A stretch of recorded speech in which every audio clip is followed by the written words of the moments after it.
ৰক্ষা কৰি সদৰ গুৱাহাটীৰ পৰা আহি উপস্থিত হৈছেহি আপোনালোকৰ জনপ্ৰিয় অভিনয় শিল্পী অশ্বিনী ডেকা। নমস্কাৰ। পোনপ্ৰথমে কেন্দ্ৰীয় বাৰ্ষিক সাধাৰণ সভা আমাৰ অনুসূচিত জাতিৰ যুৱ ছাত্ৰ পৰিষদ অসম লগতে ধেমাজিবাসী ৰাইজ সকলোকে মোৰ তৰফৰ পৰা পোনপ্ৰথমে আগতীয়াকৈ আমাৰ ইংৰাজী নতুন বৰ্ষৰ শুভেচ্ছা তথা ভোগালী বিহুৰ শুভেচ্ছা জ্ঞাপন কৰিছোঁ। দেই ভাল পাইছেনে?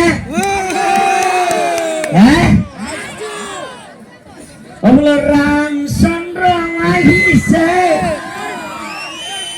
কি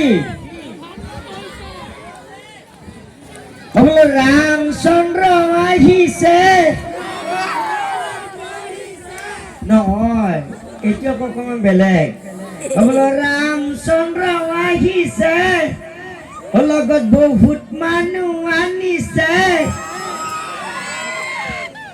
তাকে দেখি কইনা ঘৰে মাংসত পানী ঢালিছে। এবার একেলগে যাব হা, বলো রামচন্দ্র আহিছে লগত বেশি মানুহ আনিছে,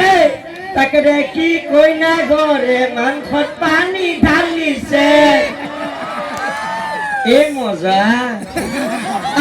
আপোনালোকে এটা কথা কওকচোন, আপোনালোকৰ ফালে এই কণীটো যে বইল কৰে তাৰপিছত বাকলিটো কি কৰে বাৰু? পেলাই দিয়ে ন? অ আমাৰ লগত একেই, আমাৰ পেলাই দিয়ে। হবলুৱা কালি যৌবন দৈ কৃষ্ণ মাৰ কবিহি গৈ কৃষ্ণ বাটত লগে পালে জুৱা গুলি বহলৈ। হবলো মেখেলা পিন্ধিলে লাগে বুঢ়ী বুঢ়ী, বোলো ফ্ৰক চিলাই লবি চুটি চুটি কহৰি। আচ্ছা, আপোনালোকক আমাৰ ডেকাসকলক বুলিয়েই নহয়, আজিকালি লেডিছো ফাষ্ট হৈছে বাৰু মালটো খোৱাত। গতিকে মই এটা কথা কওঁ যে নতুন বছৰ বুলি মালটো বেছি নাখাব দেই, কাৰণ বছৰটোহে নতুন, কিন্তু লিভাৰকেইটা কিন্তু পুৰণাই। মানে আপোনালোক ভালে আছে নে? পোনপ্ৰথমে আপোনালোক যিমানখিনি ইয়াত উপস্থিত আছে সকলোকে মোৰ তৰফৰ পৰা নমস্কাৰ, পৰিষ্কাৰ, তিৰস্কাৰ, বহিষ্কাৰ সকলো জনাইছো দেই। মই ইয়াতে আজি আপোনালোকৰ এই অনুষ্ঠানটোত মানে উপস্থিত হ'বলৈ পাই মই মানে যথেষ্ট সুখী। আচলতে ধন্যবাদ জ্ঞাপন কৰিছোঁ আমাৰ এই যিটো আমাৰ অনুসূচিত জাতি যুৱ ছাত্ৰ পৰিষদ আছে, তেখেতসকলৰ মোৰ দাদা স্বৰূপ এজন আছে, আমাৰ চৰাৰ হীৰেন দা, আৰু আমাৰ নগাঁৱৰ দাদা এজন আছে, আমাৰ এই যিটো আমাৰ সংগঠন আমাৰ ছেক্ৰেটাৰী ডাঙৰীয়া প্ৰমুখ্যে আমাৰ এই সংগঠনৰ যিমানখিনি ব্যক্তি আছে সকলোকে মই মোৰ তৰফৰ পৰা নমস্কাৰ জনাইছোঁ। ইয়াত যিমানখিনি ব্যক্তি উপস্থিত আছে সকলোকে মোৰ তৰফৰ পৰা শ্ৰদ্ধা জনাইছোঁ। মই আজি অনুষ্ঠান পৰিৱেশন কৰোঁতে কিবা ভুল ভ্ৰান্তি হ'ব পাৰে, তাৰে কাৰণে যিমানখিনি বয়োজ্যেষ্ঠ ব্যক্তি আছে তেওঁলোকে নিজৰ পুত্ৰ বুলি ভাবি মোক ক্ষমা কৰি দিব। যিসকল বয়োজ্যেষ্ঠ মাতৃ আছে তেওঁলোকে নিজৰ পুত্ৰ বুলি ভাবি মোক ক্ষমা কৰি দিব। যিসকল কণ কণ ভাই ভণ্টি আছে তেওঁলোকে মোক নিজৰ দাদা বুলি ভাবি ক্ষমা কৰি দিব। আৰু যিসকল একদম ভালে আছোঁ মই আজি, আৰু যিসকল নতুনকৈ বিবাহিত মহিলা আছে তেওঁলোকে নিজৰ ঘৈণীয়েক বুলি ক্ষমা কৰিব, তেওঁলোকে নিজৰ ঘৰৰ বুলি ভাবি ক্ষমা কৰিব। কওক। আচ্ছা, আপোনালোকে কাক চাব? মুকুতাক চাবনে? মুকুতাক চাবনে কাক চাব? মানে অনুষ্ঠান মুকুতাই কৰিব হয়, বাকী মানুহৰ কাম আছে নেকি? সকলো সংগঠন আপুনি যাওকচোন, যাওক কেৱল বাদ্যযন্ত্ৰী বাহিনী চাব বাদ্যযন্ত্ৰী নেকি? এক মিনিট দেই, আপোনালোকে 1 মিনিট সময় দিছোঁ। অনুষ্ঠান এনেকৈ নহয়, আমি সংগঠন হয় জাতিৰ কাৰণে কাম কৰা মানুহ আমি ইয়াত কোনেও ৰাইজক আমনি কৰিব নাপায় সকলোবিলাক যাব নামি যাওক কেৱল মুকুতা থাকিব মনি নাথাকে মুকুতা থাকিব বোলো মাছৰ ভাল পাওঁ শীতল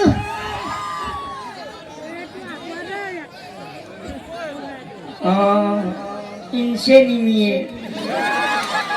সেলফি মাৰি থাকিব নাই মই কিবা অলপ কমো বাৰু হয়নে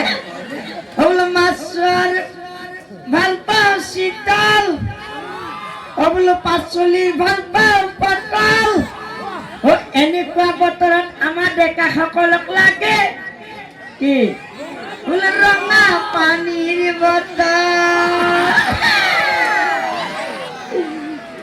আয় অঞ্জনা তুমি মোৰ জীৱন ৰেলেৰা বেঙেনা তোমাকে পুৰিল হৈ তেল টেঙে খানিল হৈ কুকুৰে খোৱা দি গাহৰিয়ে খোৱা দি খাই মোৰ জীৱনৰ ঘটনা ক'বলৈ গ'লে অকণমান বেলেগ মই কিন্তু বেছি আগলৈকে নাযাওঁ দেই আপোনালোকে গম পাইছে নহয় মই যোৰহাটত যে ষ্টেজৰ ওপৰত যে পৰিছিলোঁ যে এইবিলাক লাইটবিলাকে থাকে যে গমেই নাপাওঁ কেতিয়া মানুহৰ জোচ কিমান দিয়ে আগুৱাই কেতিয়া যায় গমেই নাপাওঁ ইফালে চাপৰ চুটি মানুহ হয়নে তাৰ পিছতে কৰি পৰিলোঁ নহয় গতিকে সেইকাৰণে আজিকালি অকণমান মানে কি পিছত থাকোঁ আৰু অকণমান পিছত গ'লে বেছি ভাল হ'ব আচ্ছা বাৰু এই অকণমান দিন আগতে মানে এটা ঘটনা হ'ল অকণমান দিন নহয় আজি 1 বছৰ মানে হ'ল মই আপোনালোকৰ ওচৰৰে এজনী ছোৱালীৰ লগত ধুনীয়াকৈ কথা পাতিছিলোঁ এনেকুৱা দিনতে আপোনালোকৰ ওচৰৰে ছোৱালীজনী দেখাটো বেয়া নহয় ভালে আছিলে তাৰপিছত তাইৰ লগত কথা পাতি তাইক মই ভাবিলোঁ যে মাঘ বিহু আহি আছে মাঘ বিহুৰ দিনা ৰাতিপুৱা মই তাইক ভাবিলোঁ যে বিহুৰ মই শুভকামনা দিম বুলি ভাবোঁতে তাইয়ে প্ৰথম দিলে যে হেপী ভোগালী বিহু আপোনাৰ জীৱনটো ভোগেৰে উপচি পৰক মই বোলো ই কথা ঠিক কথা নহয় কথা পাতি আছোঁ তাৰপিছত বহাগ বিহুৰ দিনা মই ভাবিছোঁ এইবাৰ মই প্ৰথম দিম ৰাতিপুৱা 5:45 মোবাইলটো অন কৰি ঠিক মেছেজ দিম বুলি ভাবোঁতেই তাইৰ মেছেজটো আহিল বোলে হেপী ৰঙালী বিহু আপোনাৰ জীৱনটো ৰঙেৰে উপচি পৰক মই বোলো যে এইবাৰ মিছ গতিকে এটা কাম কৰোঁ এইবাৰ মই এটা কাম কৰোঁ মই গৈ কাতি বিহুৰ আগেদিনা মই ৰাতি 12টা বজালৈকে মই টোপনি মৰা নাই 12টা বজালৈকে টোপনি মৰা 11টা 11:59 হওঁতেই তাইক মই এটা মেছেজ দিলোঁ তাইৰ পিছদিনাৰ পৰা বেচেৰিয়ে মই মেছেজটো কি বুলি দিছিলোঁ গম পাইছে যে হেপী কঙালী বিহু তোমাৰ জীৱনটো কঙালীৰে উপচি পৰক সেইকাৰণে মই পুঠি মাছৰ শপত খাই কৈছোঁ যে মই যদি বিয়া পাতিব নোৱাৰোঁ মোৰ ল'ৰা ছোৱালীকো বিয়া পাতিব নিদিওঁ ঠিকে আছেনে সেইটোৱে কথা নহয় that is also important matter গতিকে আমাৰ মানে কি কণমাৰি এটা ভাগিন আছিল ভাগিন মানে কি ঘৰৰ ওচৰতে আমাৰ এগৰাকী আমাৰ বাইদেউ আছিলে আপোনাৰ 3 গৰাকী মই চবতকৈ সৰু এজনী বাইদেউৰ ওচৰতে বিয়া দিলোঁ ভাগিনটো স্কুলত যায় তাইক মই পৰহি সুধিলোঁ বোলে মুনু হেৰি এই জেণ্ডাৰ কেই প্ৰকাৰৰ ন তাই কৈছে কি 5 প্ৰকাৰৰ মই বোলো কি তাই কৈছে masculine gender feminine gender neutral gender common gender মই বোলো আৰু এটা কৈছে কি আলেকজেণ্ডাৰ মই বোলো হ'ব বাৰু ইংলিছৰ কথা নাজানিব পাৰা গতিকে অসমীয়াৰ কথা এটাই মোক কওঁ তোক মই এটা বস্তুৰ বিষয়ে মই যে আমাৰ মাটি কেই প্ৰকাৰৰ তাৰপিছত তাই কৈছে কি আমাৰ মাটি 4 প্ৰকাৰৰ মই বোলো কি কৈছে কি বোকা মাটি পলসুৱা মাটি বালিচনীয়া মাটি আৰু অমৃত কলহৰ মাটি আজিকালি চলে গম পাইছেনে গতিকে মই বেছি সময় নকৰোঁ মানে কাৰণ সময়ত আকৌ যে ঠাণ্ডা লাগিছেনে নাই বাৰু মই কিন্তু এইখিনিতে আৰু এটা বেলেগ কথা কৈ দিওঁ মাঘ মাহ যে আহি আছে যে এই মাঘৰ মাহত যদি আপোনালোকৰ ভৰিত যদি দুটা মহ একেলগে পৰে কিন্তু মাৰি নিদিব দেই খপকে মাৰি নিদিব কাৰণ মাঘৰ মাহ যে হয়তো তেওঁলোকে নতুনকৈ বিয়া পাতি আপোনালোকৰ পৰা আশীৰ্বাদ বিচাৰিব আহিব পাৰে অকণমান দিন আগত আকৌ আপোনালোকৰ ওচৰতে ঘটনা এটা এই এখন মানে বিয়াত এই বিয়া ঘৰৰ চিঠিখন বনাওঁতে মানে তাতে এটা বস্তু এটা লিখি দিছিলে যে মাদক দ্ৰব্য সেৱন কৰি বিয়াৰ ঘৰত উপস্থিত নহ'ব গম পাইছেনে কথাটো আপোনালোকে মাইণ্ড কৰিব দেই যে মাদক দ্ৰব্য সেৱন কৰি বিয়া ঘৰত উপস্থিত নহ'ব তেনেকুৱাকৈ বিয়াৰ চিঠিখনত লিখি দিছিলে বাপেকে তাৰে পিছদিনা গম পালোঁ দৰাবলৈ নাহিল দৰাবলৈ নাহিল গম পাইছেনে তাৰপিছত আকৌ সেইদিনা আকৌ এই যিজনী ছোৱালীৰ বিয়া মই ধুনীয়াকৈ বিয়া খাব গৈছোঁ মাছে মাংস ধুনীয়াকৈ আছে আৰু কি কওঁ আমাৰ দেখাবিলাকে জানে নহয় আৰু খাচী মাংস হ'লে পাৰিলে আৰু দবাই দিব বিচাৰোঁ নহয় গতিকে এই দেখিলোঁ যে কইনাজনী গলটো কিবা এনেকৈ আছে মই বোলো কইনাজনী গলটো এনেকৈ আছে যে কেছটো বাৰু কি মই প্ৰথমতে আমাৰ মানে কি আমাৰ যিজন আমাৰ এই সংগঠনৰ ছেক্ৰেটাৰী তেখেতো মানে আহিছিলে মই তেখেতক সুধিলোঁ বোলে দাদা এই ছোৱালীজনীয়ে যে গলটো যে এনেকৈ আছে যে কেছটো কি তেখেতে ক'লে কি বোলে সেইটো মই গম নাপাম তুমি এটা কাম কৰা তুমি ক্ষীৰেণক সোধা মই তাৰপিছত ক্ষীৰেণদাৰ ওচৰলৈকে গ'লোঁ বোলো এই ক্ষীৰেণদা আপোনালোকৰ ওচৰৰে ছোৱালী তাই যে গলটো যে এনেকৈ আছে যে কেছটো কি বাৰু ক্ষীৰেণদাই ক'লে কি মইতো ইমান গম নাপাওঁ ভাই মই ইমান লাগি নাথাকোঁ তুমি এটা কাম কৰাছো কইনাৰ মাকক বা বাপেকক সোধা এতিয়া সোধো বা কেনেকৈ হয়নে হাজাৰো কইনা ঘৰত আমি খাবৰ কাৰণেহে গৈছোঁ কেনেকৈ বাৰু সুধো তাৰপিছত মই বাপেকক সুধিলোঁ যে ছোৱালীজনীৰ যে এইটো গলৰ যে বেমাৰ যে জন্মগত নে বাৰু পিছৰ কৈছে কি নহয় এইবিলাক জন্মগত নহয় এই আমাৰ লকডাউনৰ সময় আছিল যে লকডাউনত মানে কি তাই এজন ল'ৰাক ভাল পাইছিলে 3 বছৰ ধৰি এই ভাল পাওঁতে লকডাউনত ঘৰত কাম কৰি থাকোঁতে এই এনেকৈ ফোনটো লৈ আজিকালি ছোৱালীবিলাকে কথা পাতে ন হয়নে এই এনেকৈ ফোনত কথা পাতোতে তাই গলটো পেকা হৈ থাকিলে গতিকে তেনেকুৱাকৈ নকৰিব দেই আপোনালোকে অসমীয়া সংস্কৃতিত ওজাপালি বুলি এটা বস্তু আছে গম পায়নে মই এইটো ব্যতিক্ৰমী কৰিব বিচৰা নাই জাষ্ট মই মানে অকণমান কমেডি আকাৰত অকণমান ক'ব বিচাৰিছোঁ দেই আপোনালোকে বেলেগ ক'ব নালাগে হিতিলিং খুব বিৰিণাচত কেইটো ক'লে হ'ল বাকীখিনি মই কৈ যাম বোলো কোনা ক'ব কদ কৰো নমস্কাৰ কৰো নমস্কাৰ আজিকালি ছোৱালীৰ কথা কৰিব প্ৰচাৰ আহা কিতিলিংকো বিৰিণাৰ চব কিতিলিংকো আজিকালি ছোৱালীৰ হাতত মোবাইল ফোন থাকে মোবাইল ফোন থাকে তাৰ পৰাই ৰাতি বয়ফ্ৰেণ্ডৰ লগত কথা পাতে কিতিলিংকো বিৰিণাৰ চব কিতিলিংকো আজিকালি ছোৱালীবোৰে চুটি কাপোৰ পিন্ধে চুটি কাপোৰ পিন্ধে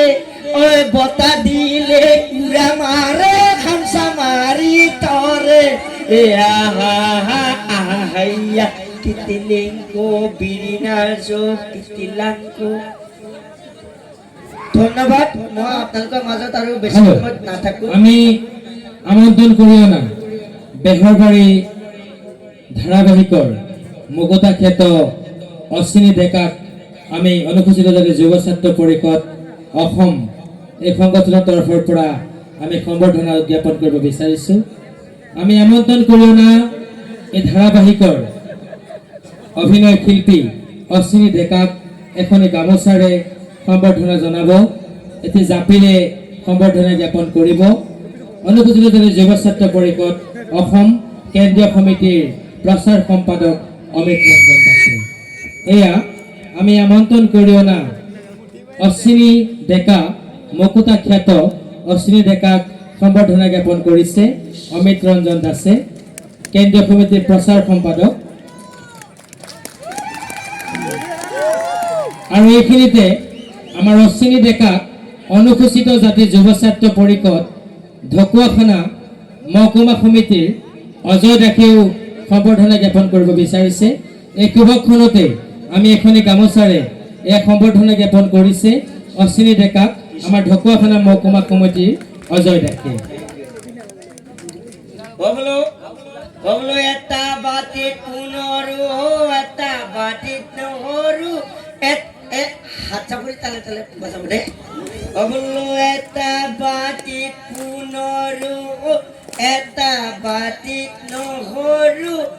এটা বাটিত দতুৰাৰ খাকৈ গোবিন্দ ৰাম সকলোৱে বজাব না আমাৰ অসমীয়া মানুহ ধনৰ দুখীয়া হ'লেও কেতিয়াও মনৰ দুখীয়া নহয় হাত চাপৰিত আমি কোনো পইচা দিব নালাগে আৰু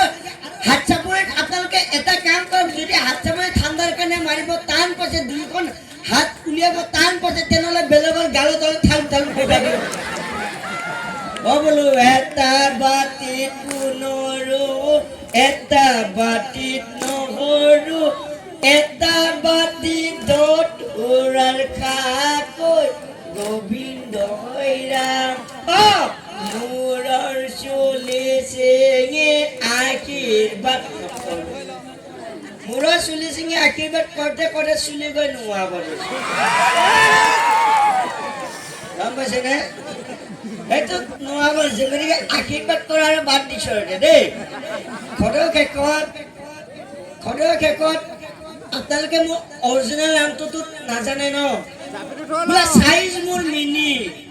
চাইজ মোৰ মিনি ছোৱালী দেখিলে দিওঁ খুব চেনি কমেডিত থাকিলে কাকো নাপাওঁ চিনি মোৰ নামে হ'ল মিষ্টাৰ অশ্বিনী ধন্যবাদ জয় অসম জয় অসম জয় অসম সদৌ শেষত আমাৰ অলপ দিন আগতে আমাৰ মাজৰ পৰা আমাৰ সকলোৰে জনপ্ৰিয় অভিনেতা জয়ন্ত দাস ডাঙৰীয়া আমাৰ মাজৰ পৰা ঢুকাই গ'ল গতিকে মই আশা কৰোঁ সকলোৱে তেখেতৰ বিদেশী আত্মাৰ চিৰশান্তিৰ কাৰণে 1 মিনিট যেন মৌনতা অৱলম্বন কৰে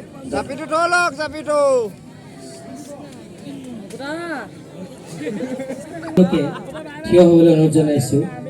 প্ৰয়াত শিল্পী আমি জয়ন্ত দাসৰ বিদেশী আত্মাৰ সদগতিৰ বাবে আমি 1 মিনিট সময় অনুসূচিত জাতি যুৱ ছাত্ৰ পৰিষদে মঞ্চৰ পৰা মৌন প্ৰাৰ্থনা আগবঢ়াম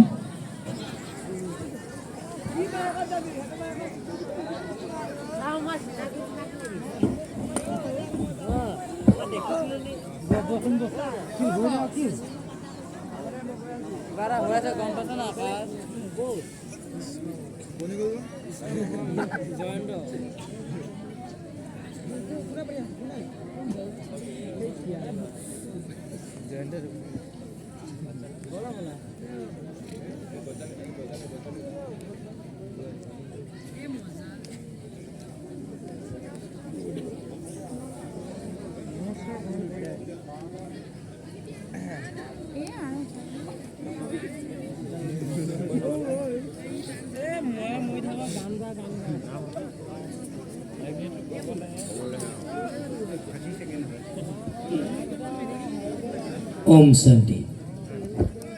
আমাৰ আমন্ত্ৰিত শিল্পী অশ্বিনী ডেকা বেহৰবাৰী খ্যাত ধাৰাবাহিকৰ আচলতে অশ্বিনী ডেকাক সম্বৰ্ধনা জনাবৰ কাৰণে আমাৰ অনুসূচিত জাতি যুৱ ছাত্ৰ পৰিষদৰ এই মঞ্চত উপস্থিত হৈছেহি